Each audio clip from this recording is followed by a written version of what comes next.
Sergipe é a nossa marca. É a nossa TV.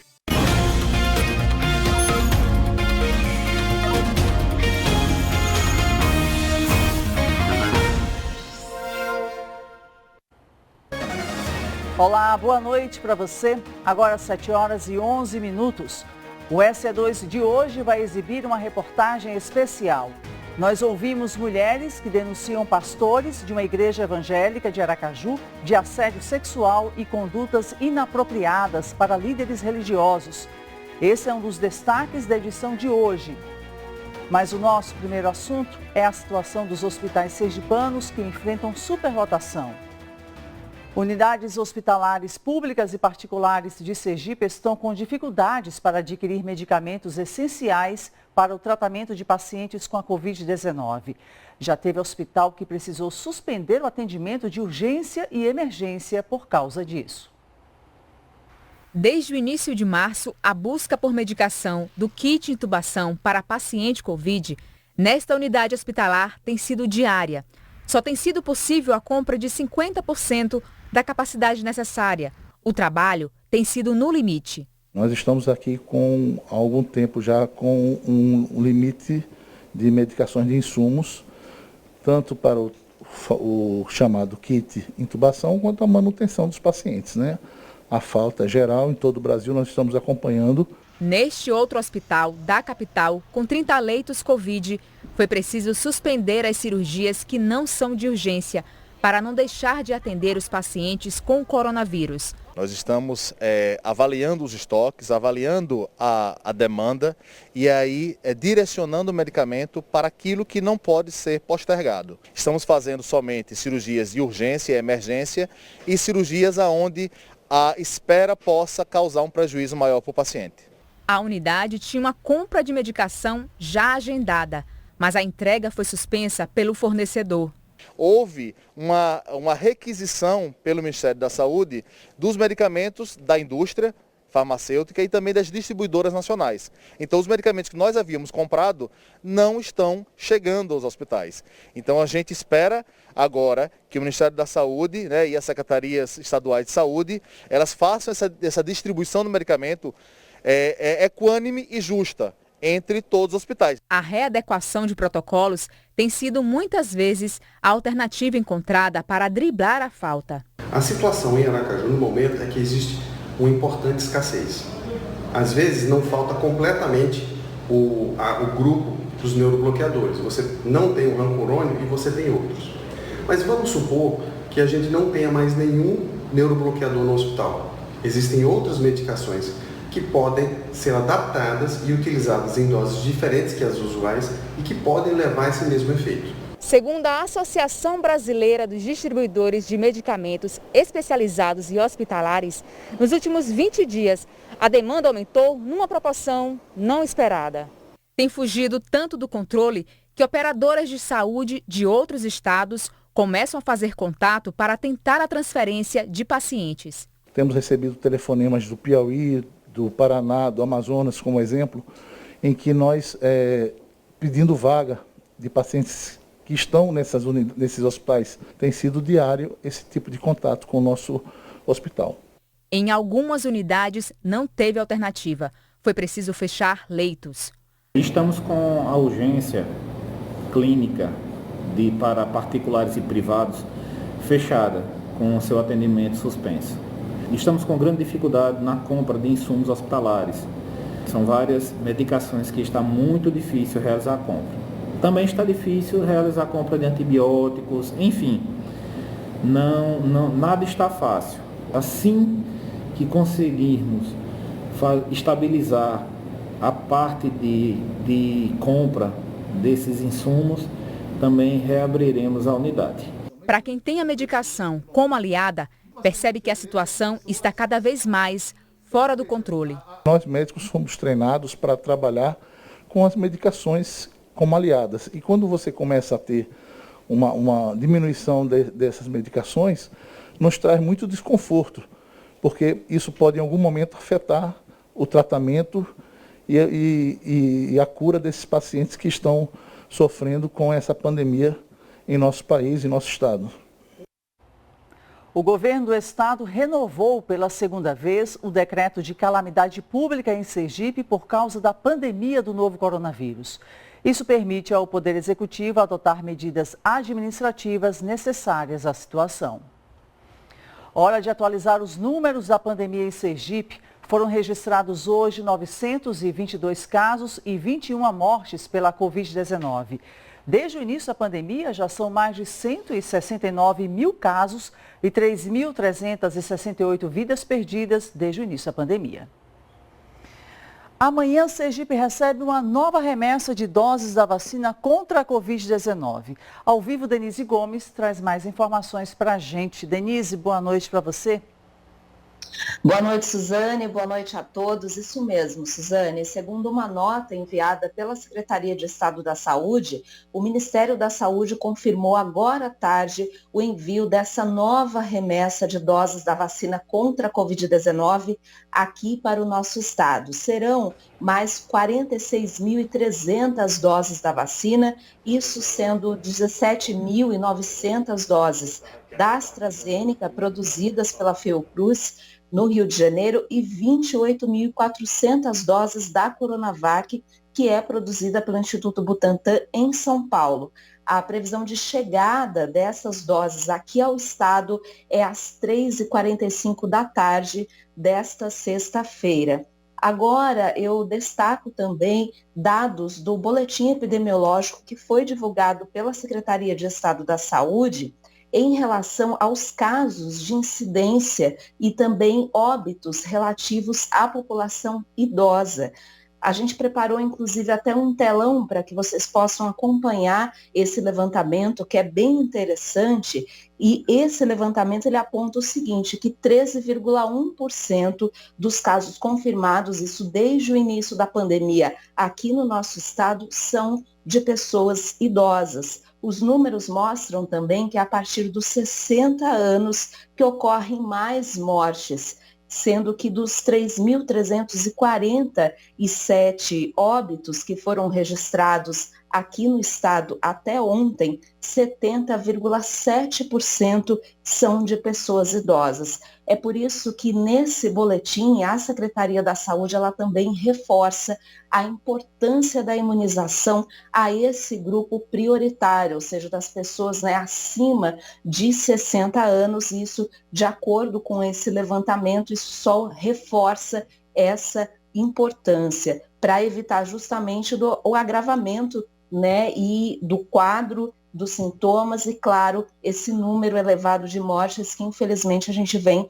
acompanhando. Até agora, segundo a Secretaria da Saúde, foram enviadas aos municípios sergipanos, isso para a primeira e segunda dose da vacina, 191.664 doses, e referente à primeira dose, foram aplicadas até agora 123.804 doses, isso referente à primeira dose, e à segunda dose, 37.237 doses até o momento aplicadas. Então, a gente fica aí também na expectativa da chegada desse novo lote, claro, já aí abrindo margem para que mais pessoas sejam, de fato, imunizadas. Suzane.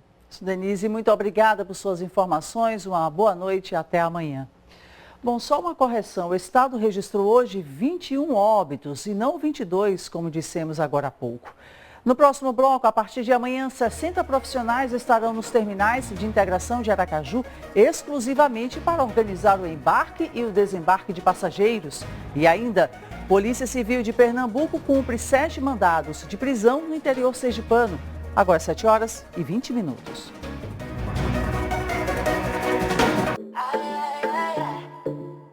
A Riachuelo se inspira na nossa força, na nossa determinação, na nossa liberdade. E agora vai se inspirar em você. A Riachuelo começou a seguir você.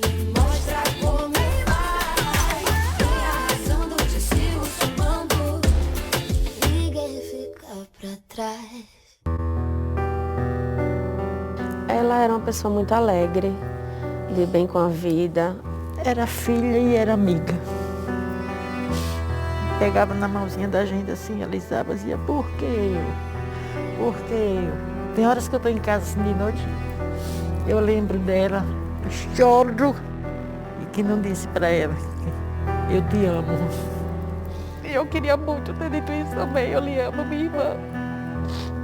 Eu sei que eu disse, mas não foi suficiente. O vírus leva embora quem você ama, sem tempo para despedidas. Faça sua parte, redobre os cuidados. Nem se despediu de mim, meu coração tá chorando de saudade. O Giro Sergipe desta semana vem a Macambira, no agreste sergipano, e conhece o processo de transformação da mandioca na farinha nossa de cada dia. Tem também passeio pela natureza com direito a banho de cachoeira e de quebra. Que tal a receita daquele bom e velho quebra-queixo? Eu sou Anne Samara e estou te esperando este sábado, depois do Jornal Hoje, no Giro Sergipe.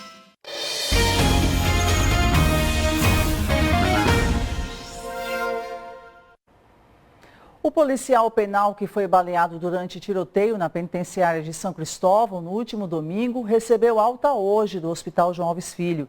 Um outro policial penal, Davidson Santos Hipólito, perdeu a vida no mesmo confronto. O presidiário que teria iniciado a ocorrência ao roubar a arma de um dos policiais também morreu. A Polícia Civil de Pernambuco cumpriu 7 mandados de prisão e 13 de busca e apreensão em instância no sul sergipano.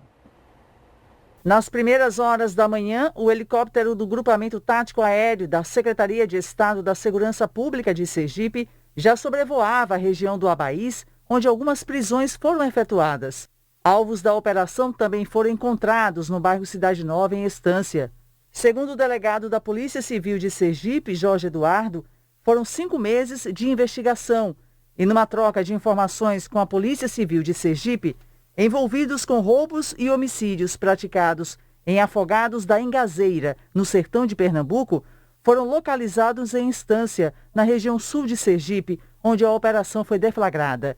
Os presos serão levados para Pernambuco, onde vão ficar à disposição da Justiça. Essa operação contou com o auxílio de unidades da Polícia Civil de Sergipe, como o DIPOL, DHPP, DENARC e o Grupamento Tático Aéreo, GTA. Desde o início da pandemia, o serviço do transporte público da capital e da região metropolitana é alvo de muitas críticas e até de ações do Ministério Público Estadual por não possibilitar distanciamento social entre as pessoas. Hoje, a Prefeitura de Aracaju divulgou que vai implementar uma nova ação. 60 pessoas foram contratadas para organizar o embarque e desembarque de passageiros nos terminais de integração da capital. O objetivo é evitar a superlotação dos ônibus. A informação foi passada hoje pelo superintendente da SMTT, Renato Teles, a vereadores da capital. Essas pessoas contratadas também vão aferir a temperatura dos passageiros. Esses novos colaboradores já estarão nos terminais a partir de amanhã. Durante a reunião com os parlamentares, o superintendente informou ainda que algumas iniciativas, como a oferta ampla de álcool gel para higienização das mãos e a desinfecção diária dos ônibus, serão reforçadas. Comerciantes que trabalham na Praia da Cinelândia, na capital, vão recorrer da decisão da Justiça que determinou a retirada no prazo de 15 dias de todas as estruturas físicas do local. Uma ação individual com pedido de liminar, seguida de uma coletiva na primeira vara federal, concedeu a permanência das barracas. Agora a Justiça atendeu ao pedido de reconsideração formulado pela Insurb e revogou a decisão liminar que garantia a permanência das estruturas fixas. Com a revogação da decisão, os ambulantes têm um prazo de 15 dias para deixar o espaço de forma voluntária. Caso contrário, a Insurb poderá recolher o material. O advogado dos comerciantes, Saulo Vieira, disse que vai recorrer da decisão. Segundo ele, os comerciantes gostariam de ter mais diálogo e estão dispostos a se adequar às normas ambientais. Um dos setores mais afetados com as medidas de restrição do governo tem sido o de eventos. Hoje, alguns representantes fizeram uma manifestação no centro da capital. Por meio de cartazes e roupas pretas para simbolizar luto, profissionais ligados à área de eventos se reuniram para manifestar o pesar pela condição financeira a qual estão submetidos nessa etapa da pandemia. Cerca de 3.000 famílias são afetadas, segundo os organizadores. Para amenizar a situação, eles buscam um auxílio por parte do governo estadual. Bom, o governo do estado informou que o setor de eventos está contemplado no pacote de medidas econômicas anunciadas esta semana para auxiliar empresas e trabalhadores informais durante a pandemia. A seguir, os relatos de algumas mulheres que denunciam assédio sexual em uma igreja evangélica da capital sergipana. Agora 7h27, a gente volta já. Deixa o samba morrer. Gostei, viu? E aí, gostou? Acabei de cortar o cabelo com a Ingrid. Ingrid? Samba pra gente sambar. Hyundai Creta. Já pensou se esse carrão vai parar na sua garagem por apenas R$5? Um Hyundai Creta 0 km no quarto prêmio. Tem gente que pensa que tradição é algo antigo. Mas tradição é que você vive. Ela também pertence a você. E você pode levá-la a um passo adiante, no ritmo que quiser. A tradição de Boêmia vem desde 1853 e não para. Boêmia, o sabor que move tradições. Beba com moderação. Você nunca viu nada igual. EP Elétrica. Tudo em materiais elétricos para sua casa, comércio ou indústria. Aqui tem grandes marcas, variedades e o preço baixo que você só vê em Itabaiana. E você ainda pode pagar tudo em até 12 vezes sem juros. A EP é imbatível. EP Elétrica. Você ligado no preço baixo. Avenida Silvio Teixeira 655 Itabaiana. Telefone 34 31 80 82. Entregamos em todo o estado de Sergipe. Consulte condições. Renzo se envolveu com Alexia, uma das testemunhas do crime de Cancún. Você não é o assassino. Você não é o assassino. Mas agora eu vou ter que ser. Mas chegou a hora dele decidir se acaba com ela e livra a própria pele ou protege a mulher por quem se apaixonou. Milagres existem. Eles só dependem de uma boa alma. Deixa a gente morrer. Daqui a pouco, salve-se quem puder.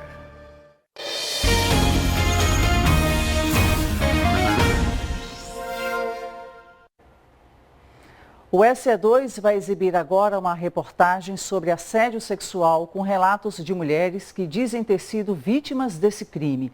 Alertamos que o tipo de conteúdo pode ser sensível para pessoas que já tenham sofrido algum tipo de constrangimento ou violência de cunho sexual. A reportagem terá duração aproximada de 10 minutos. Um movimento que começou na internet e virou caso de polícia. Mulheres que frequentam ou frequentavam a Igreja Evangélica de Aracaju e relatam situações de assédio sexual que sofreram de líderes religiosos da instituição. E duas dessas mulheres compartilharam suas histórias em uma entrevista à repórter Maristela Nis. Foram 5 anos frequentando a igreja. A mulher, que prefere não mostrar o rosto, diz que estava enfrentando um dilema no relacionamento. Foi pedir orientação ao pastor e acabou ouvindo o que não esperava. Aí ele falou assim, que eu vou lhe dar um exemplo como pastor e como homem. Como pastor, a gente tem que orar, pedir a Deus, porque sabe que a vontade da carne fala e tal. Mas como homem, aí ele falou que ele disse, eu vou ser bem sincero com você aqui, fica só nós dois conversando. E você é uma mulher que desperta muito desejo, em muitos homens, inclusive a mim. Aí ele começou a falar que quando me via, às vezes eu tirava a concentração dele no altar, que ele desejava coisas inimaginárias comigo. Aí falou assim, que eu estava muito nervosa, que eu precisava relaxar, que se eu quisesse sair com ele para um lugar mais íntimo. Aí eu me senti acuada, porque assim, poxa, eu vi o cara lá pregando, falando sobre Deus, e de repente muda totalmente o contexto da conversa. Aí ele começou a falar que eu era muito bonita, que eu era atraente.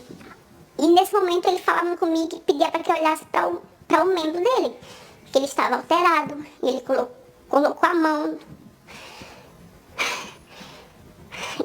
no membro dele, falou que despertava desejo, que queria me levar para um motel, que eu poderia escolher o lugar que ele quisesse, que eu quisesse ir com ele. Aí eu falei que ele estava equivocado, que não era para aquilo que eu estava ali, que eu estava vulnerável, no momento estava fragilizada. E ele falou que era exatamente por isso, porque ele falou que queria que eu ficasse relaxada e eu poderia relaxar com ele. Aí ele levantou do sofá, falou que despertou, que eu estava deixando ele maluco e começou a olhar para minhas pernas. Aí ele pediu para eu colocar a mão no membro dele, eu falei que não ia fazer isso. Aí ele pegou, colocou a própria mão dele e mostrou realmente que estava alterado. E começou a falar palavras horríveis, palavras assim escrotas, sabe, pra mim. Aí eu falei pra ele que estava equivocado, que eu queria sair. Ele, não, você vai ter que assistir o culto, que daqui a pouco eu vou ter que ir pro culto. E eu falei pra ele que eu não estava mais confortável em continuar ali, porque não era isso que eu fui buscar ali. E ele falou que eu estava muito nervosa, que, não era, que eu estava entendendo tudo errado, que aquilo tinha que ficar ali, tinha que morrer ali, porque se eu fosse falar pra alguém, isso não podia ficar bem pra ele. Tipo assim, como se fosse no tom de ameaça se eu falasse isso pra alguém.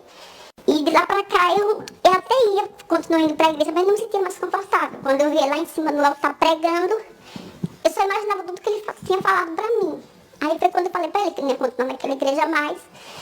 Aí ele falou, você cuidado do que você fala, porque eu sou uma pessoa que conheço muita gente. Só que ele falava num tom irônico, como se fosse um tom de ameaça. Porque se eu falasse alguma coisa, ninguém ia acreditar em mim, por ele ser uma pessoa muito influente. Esta outra mulher também conta que foi vítima. A primeira investida teria sido do filho do pastor, que também exerce o mesmo ministério.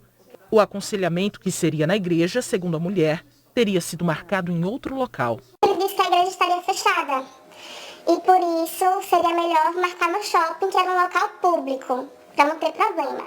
Eu estranhei porque assim, pelo fato de ser o shopping, porque não esperar outro dia na igreja, mas ao mesmo tempo ele falou, não, é um local público, então realmente não vai ter nada. Só que quando eu passei pra ir para o shopping, a igreja estava aberta. Eu vi que ela estava aberta. E eu já estranhei.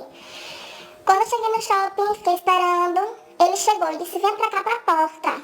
Fui pra porta, ele estava dentro do carro e disse, entra aqui no carro, porque o shopping é um lugar muito público, eu sou casado e as pessoas podem falar coisas. Nesse momento eu já estranhei assustar. O shopping era bom porque era público, agora é ruim justamente porque é público. Só que assim, não sei se foi ingenuidade, não sei, às vezes a gente confia pelo fato de ser pastor. Mesmo sem entender nada, eu entrei, só que assim, sem entender muita coisa. Ele entrei, fechei a porta, ele trancou, perguntou que pra onde. E eu não sabia porque, eu não tinha ideia. Eu fiz, não sei. Ele disse, não sei, é o nome de um motel. E começou a rir olhando pra mim. E aí eu desconversei, né? E ele começou a rodar pela cidade, porque eu não sabia pra onde eu queria ir. Eu tava sem entender nada. E ele falou, vamos rodar pela cidade. E começou a me fazer perguntas muito esquisitas, que eu vi que não era aconselhamento pastoral. Ele perguntou se eu era virgem, perguntou se eu já tinha tido experiências nessa área assim, né? E aí eu fiquei, meu Deus do céu, isso tá muito estranho. Isso não é aconselhamento. A mulher também relatou uma outra situação. Eu continuei na igreja depois do primeiro assédio porque ele não era meu pastor e ele não era o pastor daquela igreja. Ele fazia alguns cultos esporádicos, então eu continuei porque meu pastor era outro e eu não via muito, né, esse primeiro. Mas o meu pastor, pra mim, era uma figura de autoridade espiritual. Era um homem que eu respeitava muito, que eu confiava. E ele começou a me mandar mensagens pelo Instagram. Ele não tinha WhatsApp nem nada. Só que no início eram mensagens assim, muito inocentes. Perguntando por que eu havia faltado, ou então se eu cheguei atrasada. Coisas assim, que no início você pensa, poxa, que legal, tá se preocupando comigo. Ele tá... você se sente especial, você pensa, poxa, uma igreja tão grande, e ele era um pastor que assim, era tão fechado, porque ele entrava, saía do culto, não falava com ninguém, muito reservado. Você pensa, poxa, que legal, tá cuidando de mim. Só que aí começou a ficar estranho, sabe? Graças a Deus não chegou no ponto onde eu vi que muitas mulheres, infelizmente, chegou. E eu fui atrás de saber disso, se era realmente ele, porque eu tava achando que talvez pudesse ser outra pessoa. E aí ele ficou sabendo disso, que eu tinha falado para outras pessoas, e me chamou pastora presente. Eu chamei ela aqui até para dizer que você não tem medo de nada. Só que ele falou, eu estava lendo as mensagens e não vi nada demais. Eu achei que eu tinha intimidade com você para falar sobre essas coisas. Só que ele não tinha, ele nunca tinha falado comigo, conversado comigo. Como é que ele tem intimidade, sabe? As queixas foram enviadas a um perfil em uma rede social na internet que recebeu o nome de Movimento Púlpito Reformado. Eu já vinha assim inquieto com relação a conversas, a boatos, que eram considerados como boatos, né, a respeito de alguns crimes relacionados à área sexual e perpetrados por líderes religiosos, por pessoas que estavam no pastorado da igreja. Quando eu perguntava alguma coisa para pessoas ligadas à liderança, eu tinha a seguinte resposta: Maurício, isso aí são boatos, não dê ouvido a isso aí. Isso são mulheres frustradas que tentaram alguma coisa com o pastor e não conseguiram e saíram falando mal. Bom, aquilo não era uma resposta que 100% eu estava satisfeito, mas eu não tinha muito o que fazer, porque não tinha denúncia. A denúncia, ela vem com nome, vem com endereço e vem assim com uma história. Aconteceu comigo. E aí, numa madrugada de oração, eu senti a voz de Deus de uma forma muito forte, dizendo: coloque só isso, Maurício, coloque no seu Instagram uma postagem como se fosse assim: basta dos assédios sexuais dentro das igrejas cometidos por líderes evangélicos, por pastores. Basta isso, precisamos denunciar, e aqui é o teu espaço para você denunciar. A partir daí, então veio uma avalanche de denúncias dessa maneira. Ainda segundo o pastor, que disponibilizou o perfil nas redes sociais, várias outras mulheres escreveram. Existem denúncias, aquelas que as mulheres dizem assim: eu só estou usando esse espaço para me desabafar, que não deixa de ser uma denúncia. Mas eu não quero que isso seja oficializado. Mas aconteceu comigo assim, assim, assim.